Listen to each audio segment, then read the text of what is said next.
puisque nous avons effectivement quelques informations à vous transmettre et qui concernent les jours à venir. Donc, comme vous le savez, depuis le début du mois de mai dernier, l'épidémie de coronavirus a été maîtrisée, totalement maîtrisée ici en Polynésie. Grâce à cette maîtrise, nous avons donc d'une manière progressive commencé à ouvrir nos frontières et à accueillir nos résidents souhaitant rentrer au Fénois. Ainsi, le premier vol international de continuité territoriale en provenance de Paris a été mis en route le 23 avril 2020. À la date d'aujourd'hui, ce sont 780 passagers transportés grâce à 7 vols de continuité qui auront été organisés par le Haut-Commissariat, par l'État. 920. 920. Ah, oui, je n'ai pas intégré peut-être les derniers. Ces personnes donc ont été mises toutes en quarantaine dès leur arrivée.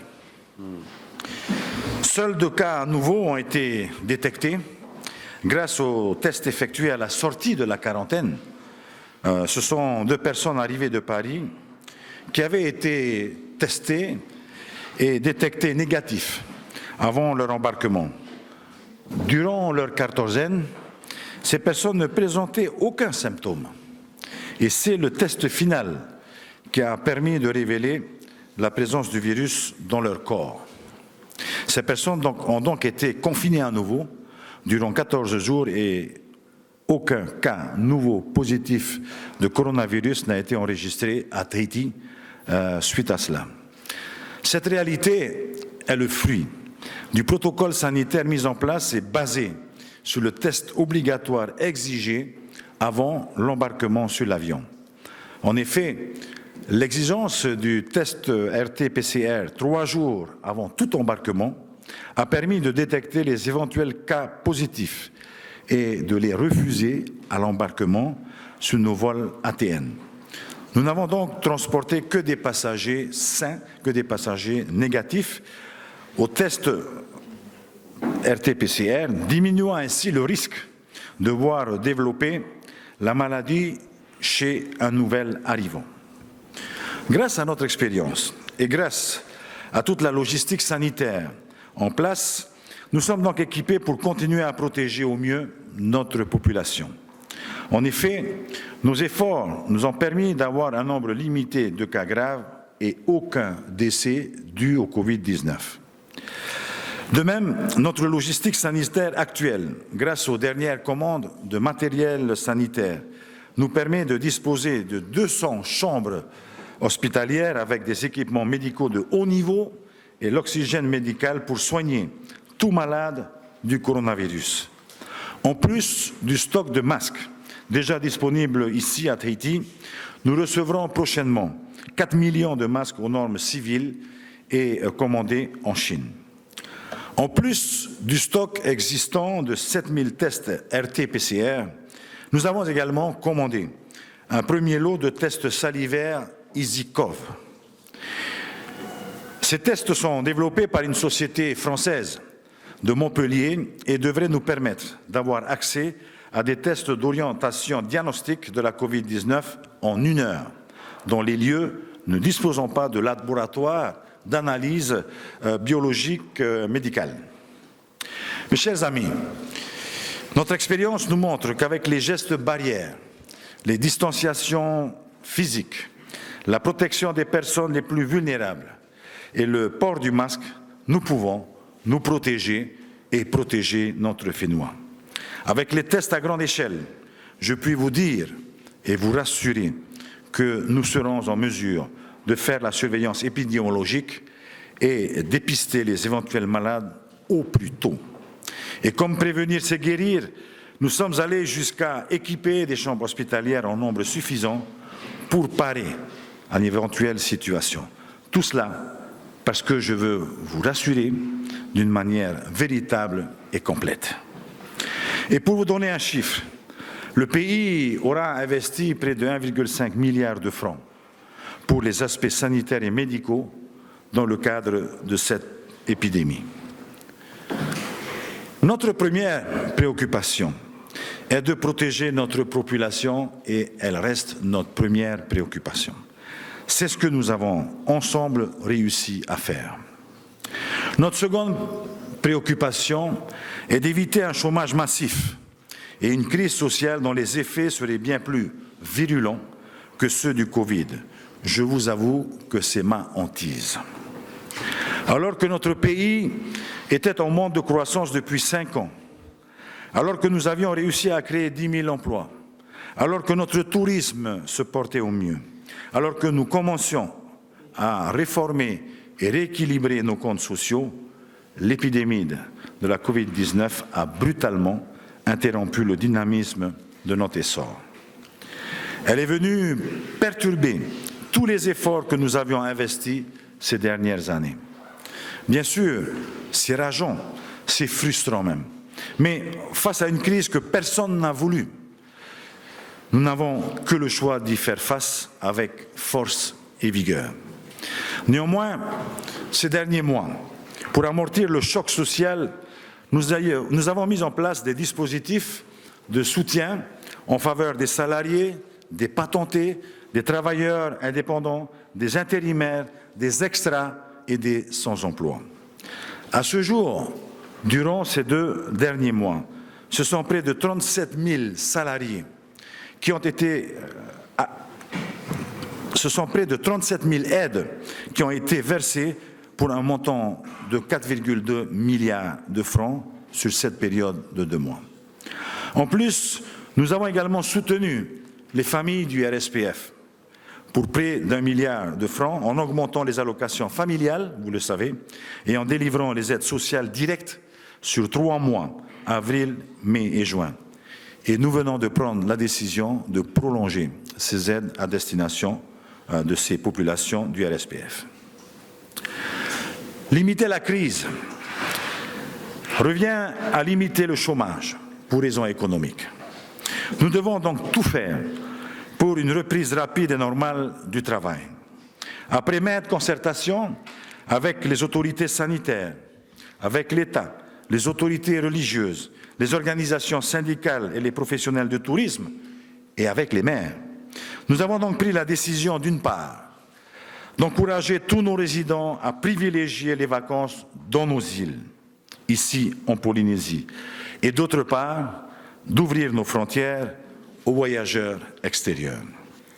Depuis le 22 mai, les vols de Air Tahiti ont repris, et sur toutes les îles de Polynésie depuis le 1er juillet. Notre ministre du Tourisme, avec les partenaires touristiques tels que Air Tahiti, les hôteliers, les hébergements chez l'habitant, les prestataires d'activités touristiques, ont conjugué leurs forces pour lancer des programmes de promotion et d'incitation de nos compatriotes à passer les vacances ici, dans nos îles. Et je voudrais profiter de l'occasion pour saluer et féliciter nos acteurs du tourisme pour leur engagement professionnel et leur action incitative, car ils feront beaucoup d'efforts pour accueillir leurs compatriotes chez eux. En outre, le protocole sanitaire appliqué aux 800 passagers en provenance de Paris, 820 passagers en provenance de Paris, nous démontre que nous pouvons désormais amplifier l'accueil des passagers de l'extérieur en limitant le plus possible le risque grâce à l'application obligatoire du test avant l'embarquement. C'est ce que nous voulons continuer à appliquer à l'avenir. Mais notre chance est que la Polynésie française n'a qu'une seule porte d'entrée internationale, à savoir l'aéroport de Faro. Nous pouvons donc contrôler l'état sanitaire de chaque passager international entrant dans notre pays. Nous avons cette chance que les grands pays n'ont pas.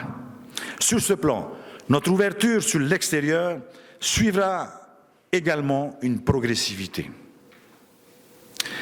Qu'avons-nous fait depuis le 1er juillet? Depuis le 3 juillet et ce jusqu'au 15 juillet, les vols commerciaux de Air Tahiti Nui et de Air France vers Paris via Vancouver ont repris avec des fréquences hebdomadaires moindres que d'avant la crise. C'est donc une reprise à petite échelle à compter de ce mois de juillet, en cohérence avec le niveau modéré de la demande internationale, car la demande, effectivement, n'a pas atteint son régime. Pour chaque passager, l'obligation d'un test RT-PCR 3 jours avant l'embarquement reste de vigueur. Comme je vous l'ai dit, ce test avant le départ est de nature à sécuriser et à protéger la population d'une manière efficace. Ensuite, à l'arrivée des passagers, nous demandons une semaine à domicile pour tous les résidents de Tahiti et Moorea. En revanche, pour les résidents de nos archipels éloignés, nous les plaçons en septaine, en centre dédié ici à Papeete. Toutes ces personnes placées en septaine sont à nouveau testées avant leur sortie de confinement. Je vous rappelle que ces dispositions basées sur le test plus une septaine sont en vigueur du 1er au 14 juillet. À partir du 15 juillet, c'est au vu de la situation sanitaire maîtrisée que nous avons pris la décision avec le haut-commissaire de rouvrir notre destination au tourisme international à compter du 15 juillet prochain. Nos marchés principaux sont, par ordre d'importance, les États-Unis, bien sûr, l'Europe, la France et l'Europe séparées, non, c'est la France avec l'Europe, l'Asie et la région Pacifique. Nous ne reprendrons pas les vols vers l'Asie avant le mois d'octobre 2020. Concernant la Nouvelle-Zélande et l'Australie, nous sommes liés à leur décision, leurs frontières restant pour l'heure fermées, sans perspective de réouverture avant octobre, d'après les dernières informations qui sont tombées d'ailleurs pas plus tard qu'hier. Nous souhaitons, dans ce contexte, reprendre les liaisons avec l'Europe et les États-Unis.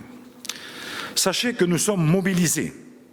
Nous sommes préparés à cette reprise en renforçant notre organisation sanitaire à Tahiti, ainsi que dans les îles les plus fréquentées sur le plan touristique. Nous renforçons également les conditions d'entrée et de séjour de ces voyageurs.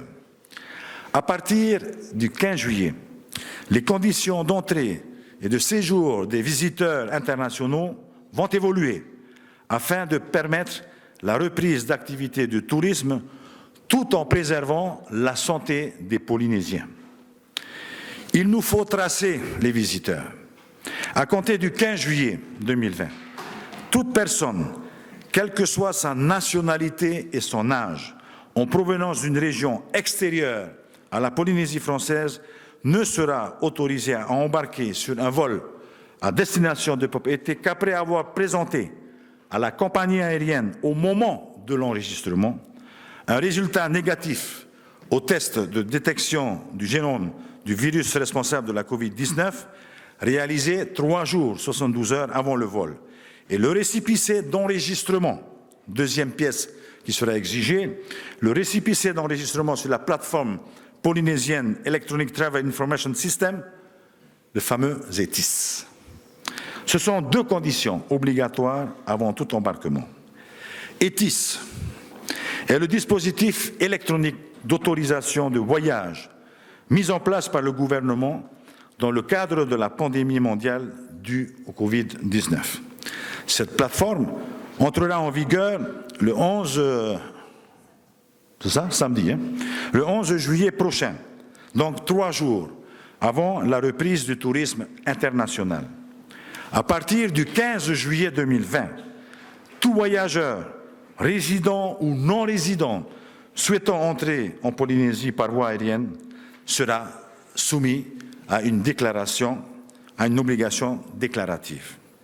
Il devra remplir sur la plateforme ETIS un formulaire sanitaire d'engagement et compléter les informations relatives à leur identité, leur durée de séjour et leur itinéraire de séjour. Le Bureau de veille sanitaire de la Polynésie française sera ainsi en capacité de tracer le visiteur. Ensuite, il faut dépister les visiteurs. Et c'est peut-être l'autre nouveauté. À l'arrivée en Polynésie française, chaque voyageur se verra remettre un kit d'auto-prélèvement de type RT-PCR en son nom, dès son arrivée à l'aéroport de Faa. Cet auto-prélèvement doit être réalisé 4 jours après son arrivée en Polynésie française. Il se verra remettre le kit d'autotest, donc lui-même fera son test et remettra donc ces tests à nos structures de santé publique. Les personnes résidant ou visiteurs qui ne respecteront pas cette obligation recevront dans un premier temps un rappel par un message des services de santé du pays sous la direction du ministre de la Santé, M. Jacques Rénal. Si ces personnes persistent dans le non-respect de ces obligations, elles se verront sanctionnées. Et enfin, il nous faut isoler les éventuels cas positifs. Si un cas de Covid est avéré, il sera immédiatement isolé et pris en charge par l'organisation sanitaire polynésienne. S'il est dans les archipels, si cette personne se trouve dans les archipels, nous procéderons à son extraction immédiate par vol sanitaire vers l'hôpital du Taoné où il subira une visite médicale. Si le cas positif se confirme, cette personne sera mise en isolement strict dans des locaux dédiés à cet effet. Ces locaux sont disponibles dès cette semaine. Donc les contrats sont signés. Nos grands hôtels classés ont repris contact avec leurs clients internationaux qui, en partie, maintiennent leurs réservations en Polynésie. C'est la bonne nouvelle. C'est quand même la bonne nouvelle. Nos maires des îles touristiques, notamment Papeete, Tahiti bien sûr, ceux de Bora, de Moorea, de Rangiroa, de Tikehau, de Hivaoa, etc., souhaitent une reprise rapide de leur économie du tourisme. Ils le souhaitent. Ils l'ont encore confirmé ce matin lors d'une conférence téléphonique avec notre ministre du Tourisme, Mme Nicole Boutot. La demande est confirmée. Les professionnels du tourisme, et en particulier les hôteliers, se sont organisés avec leur personnel pour appliquer les règles sanitaires et de gestes barrières lors de la réouverture à l'accueil des touristes. Tous les hôteliers nous ont informés du gros renforcement des opérations de stérilisation des espaces fréquentés par les touristes. Ainsi, les chambres, les espaces de restauration, les espaces communs seront nettoyés plus fréquemment.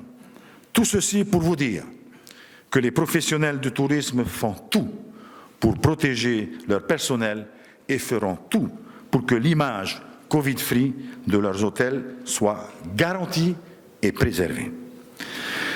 Mes chers amis, comme vous pouvez le constater, tout est mis en œuvre pour se préparer à la reprise du tourisme international, tout en continuant, bien sûr, à nous protéger, à vous protéger. Il nous faut aujourd'hui apprendre à vivre avec le virus Covid-19. Ayez confiance en notre volonté et en notre souci permanent à vouloir vous mettre en sécurité de la menace sanitaire et sociale. Je vous remercie. Je vais donner la parole à Monsieur le Commissaire.